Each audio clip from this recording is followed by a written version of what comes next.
Parents, I have research and strategies to share with you today that will forever change the way that you incentivize your teen.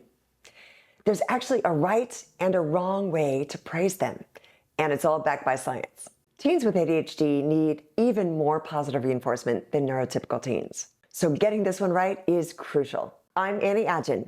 I'm a certified ADHD coach. I work one-on-one with teenagers, college students, and their parents to help them all understand ADHD, manage all the symptoms, and eventually tap into all its gifts.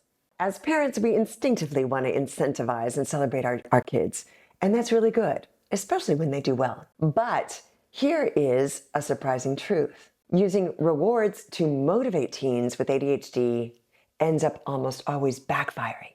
Studies show that when parents offer money or gifts for good grades or completed assignments, it strips the teen away from their natural drive to succeed. Instead of motivating them, it actually demotivates them. And it's because when you dangle a carrot, that shifts their focus to an external incentive, not their internal desire to do well, which is already there. Teenagers are innately wired to want to succeed. They came to you with batteries included. When teenagers sense that they're going to fall short of an incentive, they either manipulate their way to get it or they give up entirely. That defeatist mindset fuels rejection-sensitive dysphoria, it fuels low self-confidence, and chronic underachievement, which are already common struggles in poorly managed ADHD. But here's the greatest peril of all. When the reward itself becomes the goal, their desire to succeed for themselves diminishes. While all teenagers want the new sneakers or Starbucks gift cards, what they truly crave is to do well, to make friends, and meet the expectations of their parents and their teachers. And yes, I mean every teenager wants this, including the Breakfast Club stoner and misfit. They all want to succeed, even if they're sending different signals. If a teenager isn't excelling, it's not a lack of willpower. It's either a missing skill or an obstacle in their way. Let me repeat. If your teen with ADHD isn't excelling, it isn't because of a lack of willpower. It's because they're either missing a crucial skill or there's an obstacle getting in the way of their learning. It is up to us, the loving adults in their lives, to figure out what those are. So which one is it? A missing skill or an obstacle? Well, a teen being bullied struggles to concentrate, and that would be an example of an obstacle interfering with their learning. Another student perhaps can't find their math packets in their messy bedroom. That could be a missing skill, most likely organization. Some kids have both, a missing skill and obstacles in the way.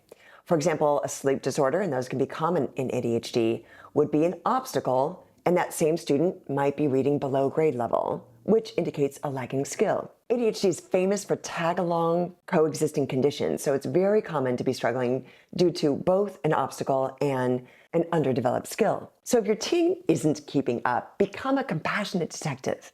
Watch closely, try to identify obstacles or missing skills, and then scaffold and support them accordingly. Success is not a matter of will, it's a matter of skill. Next, remove the barriers. Teach the missing skills, and your teen's internal motivation will kick back in and naturally start propelling them toward their goals once again. Now for the fun part. When your teen does start making more forward motion, you absolutely need to celebrate them so that they'll keep pushing forward toward mastery of those skills. And they really do deserve recognition for their hard work and progress. Here is the science-based magic formula for celebrating them correctly, so that you're sure to fuel their intrinsic motivation instead of extinguishing it. This formula is called proper praise. Way more powerful than rewards is praising effort instead of outcomes. Research by Carol Dweck on growth mindset shows that when teens are praised for their hard work instead of their results, they build resilience, confidence, and they're more likely to seek out ever bigger challenges next. Here are some examples you can use. Instead of, "You are so smart," say, "I saw how hard you worked on that paper and it really paid off." That's persistence right there. Or instead of, "Hey kid, you were the MVP of that game for sure," say, "You really kept your cool and you didn't give up, even when you were down by 2 goals." Research shows praising achievements like MVP or smarts and high intelligence, that's actually going to hold them back because they subconsciously fear losing the label that you just gave them. Praising effort makes them fearless instead of hesitant. Now, you might be thinking, all this makes sense, Coach Annie, but my teen acts like they simply don't want any help at all, and certainly not from me. Over 50% of teenagers with ADHD develop some degree of oppositional defiance. Their dismissive or defiant attitude, it's a bluff. It's a maladaptive response to protect themselves from the pain of struggle and underachieving. When they can't succeed due to missing skills or obstacles, OD, oppositional defiance, is the only coping mechanism they have. Their brain isn't developed enough to think, oh, I'm frustrated because my working memory has failed me on this vocabulary test, and that's why I'm being rude to my mother and avoiding my teacher and not taking their help. No, it doesn't work that way. That level of self-awareness is just not happening in their brain yet. But we do know what's happening in the brain even when they don't. This tough behavior is the result of deficits in problem solving, emotional regulation, or adaptability, and rewards and punishments simply do not fix those. They only mask the real issues. So you've got this. Stay perfectly imperturbable in the face of bad attitudes and just see it as a call for help, not a personal attack. ADHD is serious, but it's not personal. Your teenager's defiance isn't who they are. It's simply a reflection of what they're struggling with right now. And as you reframe their pushback as frustration instead of defiance, then you're going to be able to meet them with guidance instead of punishment, patience instead of power struggles, and collaboration instead of control. Stay curious, like that compassionate detective.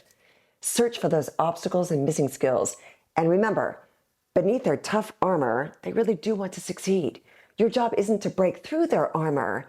Rather, it's to help them build the skills so they can take it off themselves. We've established that rewards can really backfire in parenting. But there is one type that you can use when you really want to lavish your teenagers. It's called a retroactive reward. A retroactive reward applies to the past.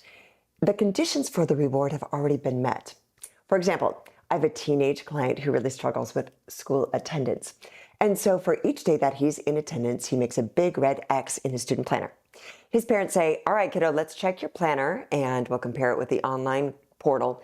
And oh, wow, 5 straight days of attendance. It's a streak. Let's go celebrate. And you can pick the restaurant. Or I'll give you a soft choice of Cheesecake Factory or Spaghetti Factory. You can see how the reward is based on past actions so that it's concrete and experiential, which makes it especially effective for ADHD. With time management and time blindness as serious struggles, retroactive rewards help reinforce cause and effect, wiring the brain for better behavior. That said, rewards, while fun and meaningful, shouldn't be your go-to strategy. Even retroactive rewards should be sporadic. You don't want your teenager expecting a fancy dinner every time they meet a goal.